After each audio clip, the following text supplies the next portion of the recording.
Ar šo tosteri man sanāk visgaršīgākās maizītes, bet saplīsis ir kabelis. Katram mājās ir kāds instruments. Tie nolietojas, un reizēm ir vēlme pašam tos salabot. Pašrocīgi labot elektroierīces ir ļoti bīstami. Kas var notikt ar šādi labotu vadu? Paskatīsimies termokamerā. Pirms veicu eksperimentu, es vēlos pabrīdināt. Esmu profesionāls un zinu, ko daru. Nemēģiniet šo atkārtot.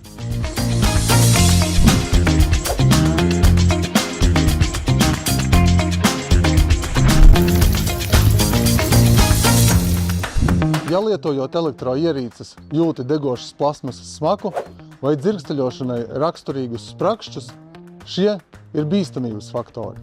Nelieto šādas ierīces. Lietot elektroierīces, kas vecākas par 20 gadiem, var būt ļoti bīstami, jo to elektriskās detaļas var būt sarūsējušas, korpuss var būt bojāts, tajās ir uzkrājies ļoti liels daudzums putekļu, kas kopsumā veido ļoti ugunsbīstamu vidi. Elektroierīces projektē, būvē, testē, pārbauda un galu galā certificē veseli inženieru un zinātnieku komanda. Nelabo bojātas ierīces, jo vien nesi šīs komandas vadītājs. Bojātas ierīces neuzglabā, utilizē.